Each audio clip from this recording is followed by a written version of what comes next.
Kristen Pak Ustadz. Mm-mm. Boleh kita diskusi Bang ya.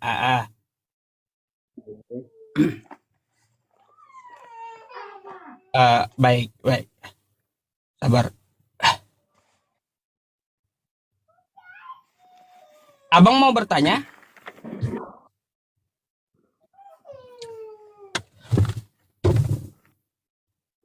Ini temannya yang mana nih Bang?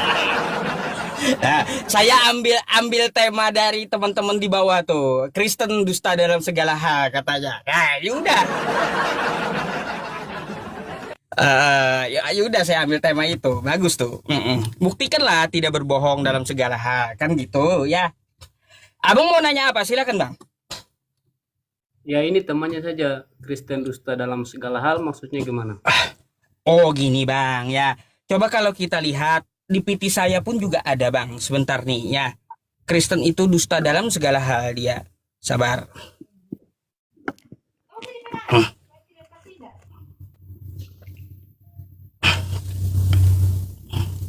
Nggak usah pakai ini dah. Sabar ya. Nih Bang. Saya tunjukkan dulu sebuah video sama Anda ya. Sebuah video sama Anda. Sabar.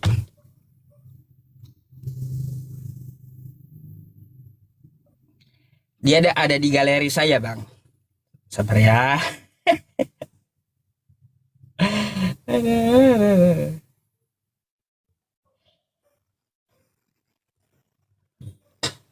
Hmm.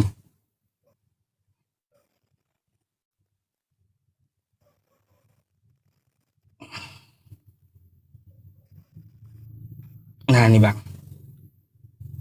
Contoh orang-orang yang berdusta dalam segala hal. Nih, contohnya kayak gini nih. Ya. Berdusta dalam segala hal. Bentar nih.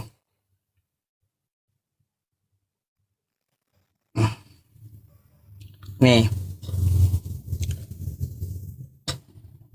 Sabar.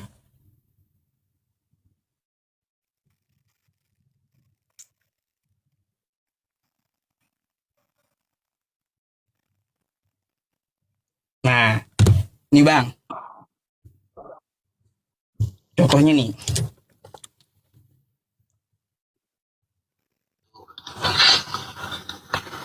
Tiga. Oh, wudhu 3 rakaat. Ya, ya, ya. Ya, ya, ya, ya. Top, Mbak. Ya. Sekali lagi saya ulang.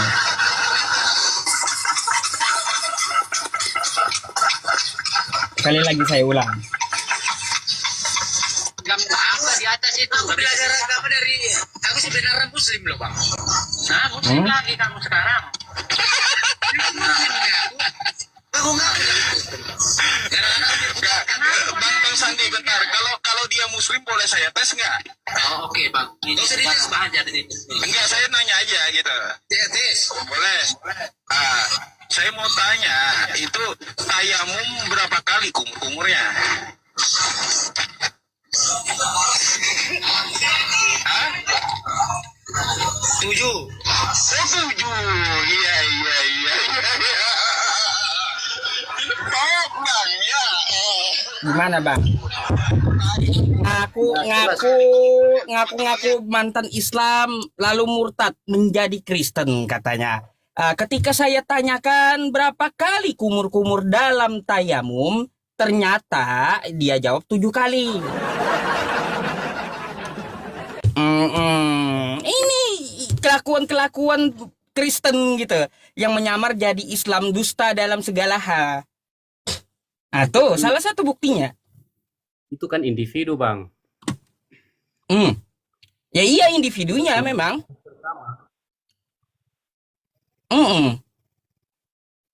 Jadi kalau dibilang Kristen ya kayaknya saya tidak sepakat kalau Kristen dusta dalam segala Oh hal. tidak sepakat. Ya.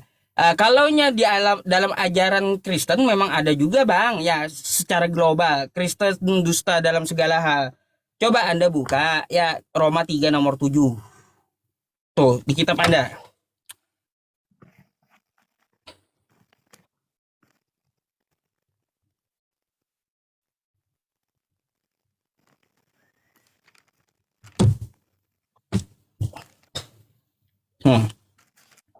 Bacain Bang.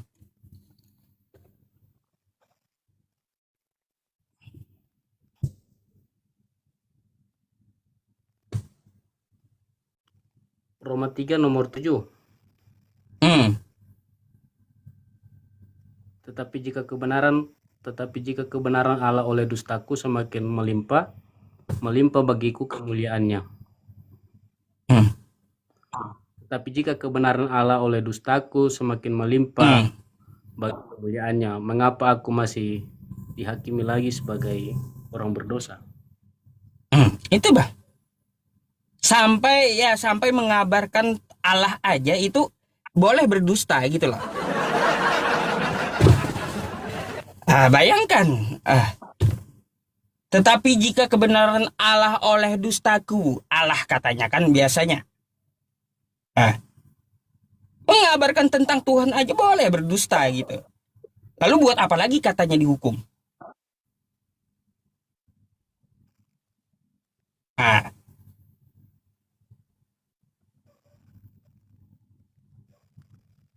Ya ini maksudnya bukan begitu Bang. Maksudnya kayak gimana? Ini tujuannya bukan berarti dia menyatakan yang dusta, tapi dia selama itu dia dianggap sebagai pendusta Bang. Gini, yang dia anggap sebagai pendusta di situ siapa? Paulus. Paulus ngajarin berdusta, betul? Enggak lah. Lah, tuh tertulis. Mau lagi Bang? Mau lagi ayatnya selain ini? Dia pendusta. Iya, Paulus sendiri yang ngajarin boleh dusta. Macam mana? Tidak ada Bang dia di situ dikatakan dia mengajarkan yang dusta. Tetapi jika kebenaran Allah oleh dustaku, yang berdusta di situ siapa? Iya, maksudnya itu jawaban untuk orang-orang yang menuduh dia berdusta.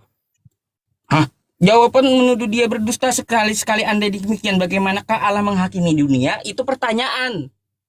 Pertanyaan, bagaimanakah Allah menghakimi dunia? Lalu Paulus menjawab, tetapi jika kebenaran Allah oleh dustaku, dusta dia. Menyampaikan masalah ketuhanan aja boleh dusta gitu loh. Menyampaikan pengajaran. Kalau di Islam nggak boleh.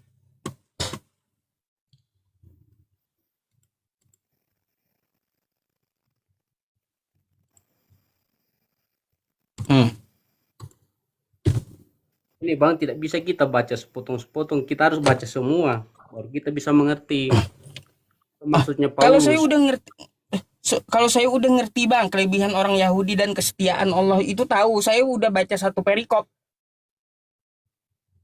Tetap juga nggak ada perubahan maknanya. Yang jadi permasalahan itu, ya, bolehkah kita menyampaikan kebenaran dengan cara dusta?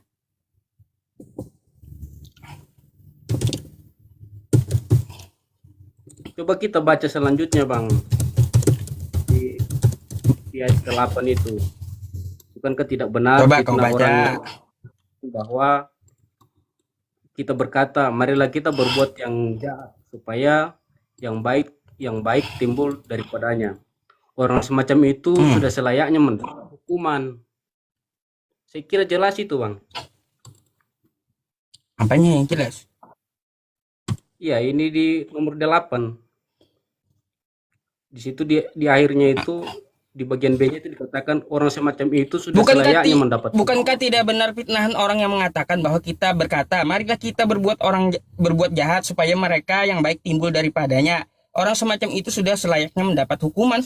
Ya betul. Iya.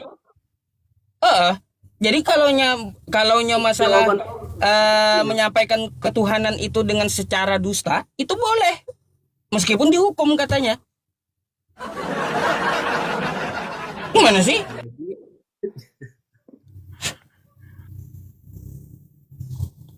Gimana abang ini cara memahami kitabnya?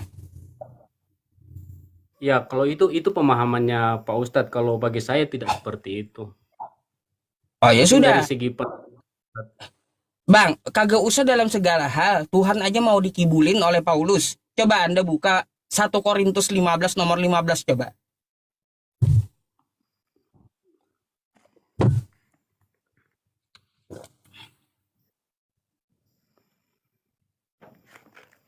berapa? 1 Korintus 15 nomor 15. Teman-teman, mohon bantuan posting ulang ya, teman-teman.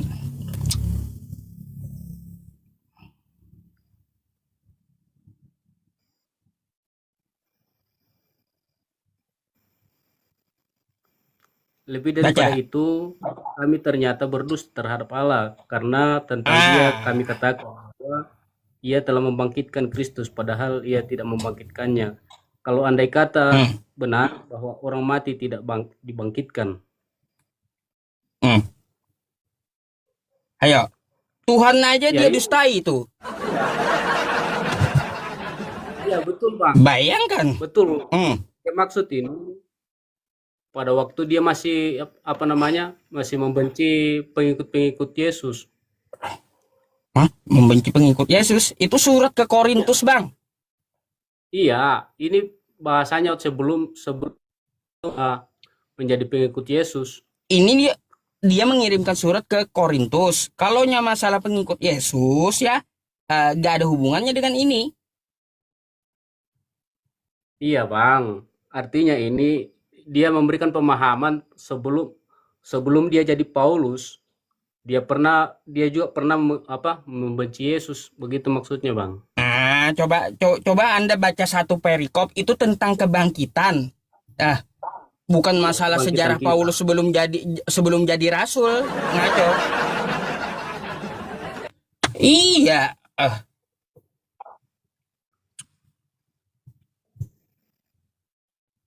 Mau ngeles kemana itu?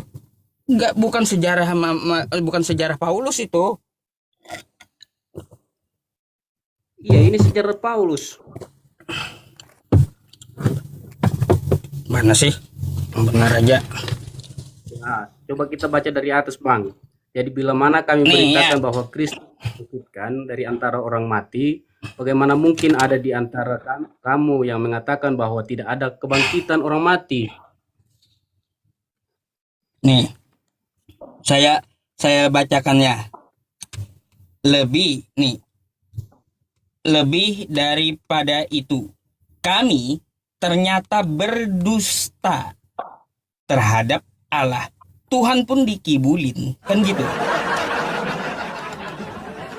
Tuhan aja, Allah aja dia kibulin. Karena tentang dia kami katakan, apa dia katakan? Bahwa ia telah membangkitkan Kristus. Padahal ia tidak membangkitkannya. Kalau andai kata benar bahwa orang mati tidak dibangkitkan. Ayo. Begini, Bang. Coba jangan kita baca sepotong-sepotong, Bang. Coba kita baca ayat 20-nya itu. Enggak apa-apa baca semuanya, enggak ada konteksnya ke 20 di sini. Ini. Nah. Tetapi benar ialah bahwa Kristus telah bangkit dari antara orang mati sebagai orang yang sulung dari orang-orang yang lelah meninggal. Gak ada hubungannya, Bang. Yang kita bahas tuh tentang masalah ajaran dusta. Gitu. Iya. Bahkan bukan ajarannya aja dusta, Tuhannya pun mau didustai gitu. Memang sebelumnya Paulus itu memang menentang adanya kebangkitan. Sebelum namanya jadi pada waktu itu kan dia masih bernama Saulus. Saat itulah dia berdusta, Bang. Jika dia percaya bahwa Yesus itu bangkit, ada kebangkitan, makanya dijelaskanlah di ayat 20 ini. Tetapi yang benar ialah bahwa Kristus telah dibangkitkan. Dia jelaskan telah dibangkitkan. Kristus telah dibangkitkan. Saya kira jelas itu, Bang. Iya, boleh kan dusta kepada Tuhan, boleh itu. Iya. Dalam hal apapun yang penting menyampaikan, iya kan? Yang penting menyampaikan firman Tuhan tapi dusta gitu. Boleh di Kristen gitu. Gini bang, sebelumnya kan Saulus itu dari golongan orang Farisi. Dia memang menentang adanya kebangkitan. Artinya dia tidak mau menerima adanya kebangkitan itu. Makanya sebelum jadi Paulus, dia membunuh orang murid-murid murid-murid Yesus itu. Dia melawan bahwa tidak ada kebangkitan. Tetapi ketika dia bertobat, maka disinilah dia katakan, tetapi yang benar ialah bahwa Kristus telah dibangkitkan. Dia jelaskan lagi di bawah itu, Pak Ustadz. Iya, tapi kan di situ ada pengakuan Paulus itu dia berdusta, memberikan pengajaran terhadap orang-orang, betul nggak? Iya betul. Sebelum dia mengatakan itu, yang sebelumnya dia menerima pertobatan. Ya udah kalau betul memang dusta dalam segala hal, boleh gitu, yang kayak gimana pun dustanya, yang penting firman tuh disampaikan kan gitu. Loh gimana sih? Maksudnya di sini sebelum Paulus itu bertobat, memang dia berdusta. Tetapi setelah dia bertobat, dia menyampaikan kebenaran. Di mana dia tertulisnya dia bertobat di sini? Ini surat ke Korintus, bukan masalah dia tobat. Gimana sih? Begini Pak Ustadz, sama dengan saya kirim surat ke Pak Ustadz. Mungkin saya ceritakan saya punya perjalanan hidup.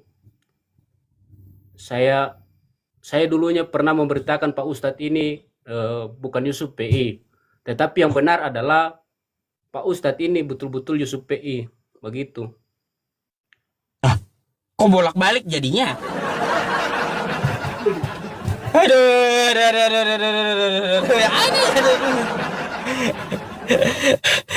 Kayak gimana sih Bang? Heran saya. Penjelasan Anda tuh, ya. Padahal kan di situ lebih daripada itu kami berdusta. Tidak ada Bang di situ dikatakan sebelum dia bertobat, nggak ada. Iya, memang kalau mau dicari kalimat yang itu memang tidak ada Bang. Nah, berarti tadi kau asumsi Bang. Gimana? Kalau nggak ada datanya kamu ngomong. Tapi ini gitu. 20-nya kan dijelaskan lagi Bang. Jadi saya dapatnya di situ. Tetapi yang benar ialah bahwa Kristus telah dibangkitkan dari antara orang mati. Artinya Paulus mau meluruskan yang sebelumnya itu dia sampaikan itu tidak benar. Sebelum tidak benar. Bang, ini adalah surat ke Korintus. Paham? Iya. Bukan wejangan gitu. Bukan wejangan dari Paulus. Tapi ini adalah surat ke Korintus. Lebih daripada itu, kami ternyata berdusta terhadap Allah. Bukan memperbaiki kesalahan Paulus, bukan, ini ditujukan untuk ke Korintus gitu loh. Iya, maksudnya begini Bang, Paulus itu kan orang-orang mengenalnya dia sebagai pemberontak yang tidak menerima kebangkitan itu. Ya maka wajar, wajar Bang, sesudah pemberontak ya, terus Paulus tuh pemberontak, habis itu semuanya membonoi ini murid-murid Yesus kan gitu. Iya. Makanya gak heran kalau dia berdusta menyampaikan firman Tuhan. Tetap dia.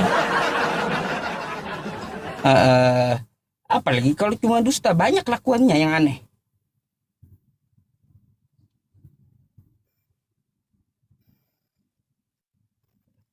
Ya itu pandangan Pak Ustadz lah. Pandangan saya.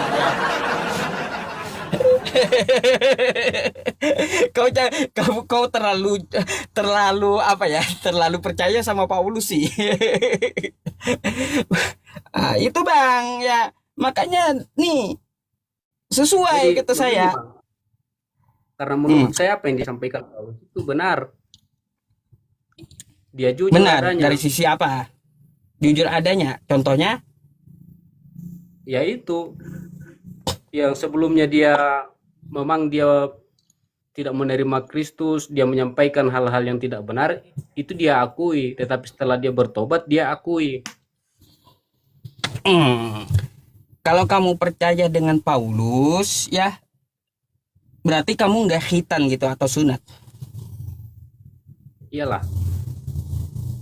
Oh, Kenapa? nggak khitan. Baik, baik, baik. Pengikut Paulus nggak khitan gitu. Tapi Yesus kenapa ya khitan atau sunat? Maksudnya? Kalau Yesus kan sunat. Kalau kamu Iya. pengikut Paulus berkulup. Enggak lah. Jadi mau ikut mana gitu loh. Yesus aja sesuai adat dia disunat, ya. Sesuai adat tuh. Macet dia kontol. Macet dia. Kenapa macet kau? Ada. Iya. Coba ulang, apa maksudnya Abang tadi? Aduh, gak mau saya ulang dah.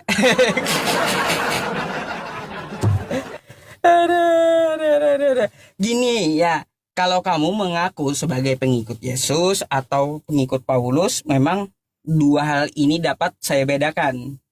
Kalaunya pengikut Yesus, itu akan meniru kelakuan Yesus. Gitu Bang. Kalau Yesus sunat, ya sunat juga. Tapi kalau Paulus tidak memerintahkan sunat, ya bertentangan dengan perjanjian kekal para nabi kan gitu. Dari turunan Abraham kepada Tuhan. Lalu kenapa tiba-tiba Paulus ini ya malah tidak menganjurkan?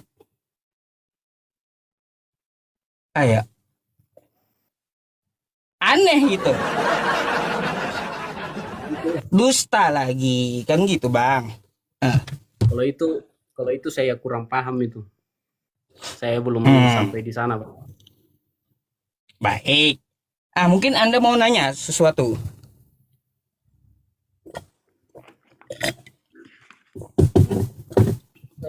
Atau boleh saya tanya lagi? Saya mau tanya. Ya, tapi boleh ya saya bertanya mengenai Boleh. Al-Quran. Boleh. Kalau dalam Al-Quran itu apa namanya? Pernahkah Muhammad menyatakan dirinya bahwa dia adalah seorang nabi? Ada. Nih ya. Sabar. Saya bukakan.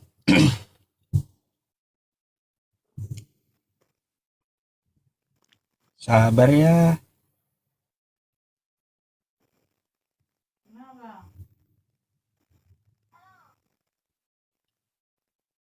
Al-Ahzab. Sabar, saya cari nama surah. Al-Furqan.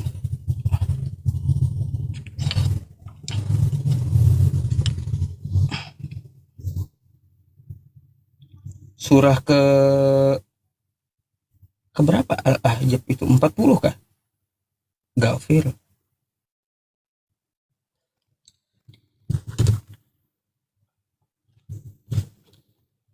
Bentar, Google ya.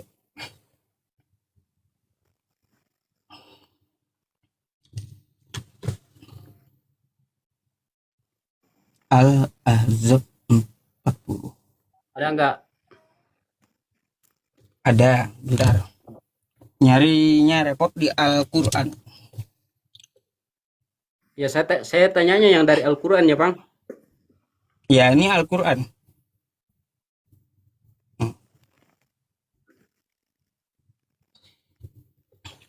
Silau ya. Aduh, ada ini. Nah, di sini Muhammad itu sekali-kali bukanlah bapak dari seorang laki-laki di antara kamu, tetapi dia adalah Rasulullah dan penutup para nabi. Yang yang yang Toh. bilang itu siapa, Bang? Kan kamu mintanya di Quran. Iya, yang Gimana saya sih? minta tadi, Bang, Muhammad menyatakan dirinya sebagai nabi. Contohnya Muhammad bilang saya nabi. Bentar, putar kamera nih.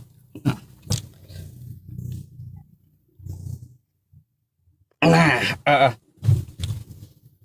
kalaunya nabi itu, Bang, pengakuannya itu dari Tuhan, bukan dari diri nabi tersebut, bukan? Aneh kau ini.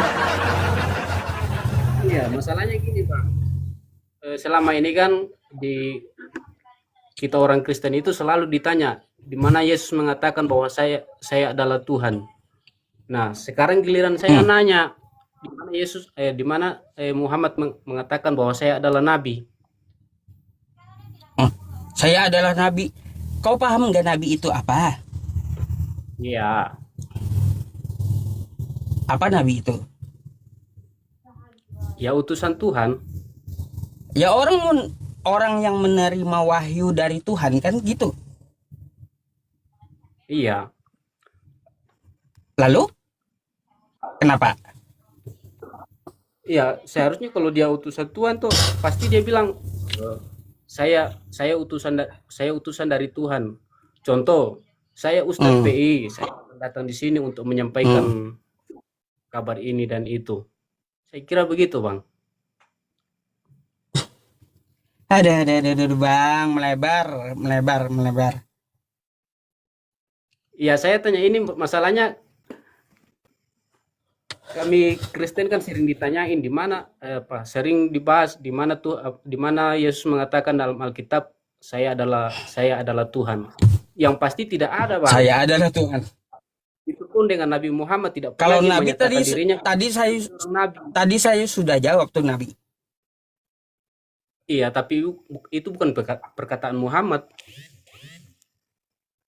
Lah, kagak ada para nabi itu, Bang, ya, mengaku dirinya adalah nabi, tapi Tuhan yang menentukan gitu. Masa ada pengakuan begitu, aku nabi? Iya, kalau begitu, Bang, satu sama kita. Berarti Yesus pun begitu. Dia tidak akan mengakui dirinya bahwa dia adalah Tuhan. Aduh. Bang, sebentar ya. Saya sakit perut ini. Aduh. Oke. Makasih ya, Bang. Oke. Itu terserah kamu. Ya.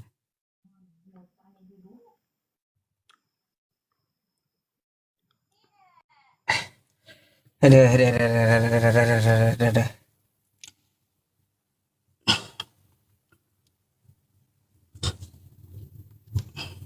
Lanjut.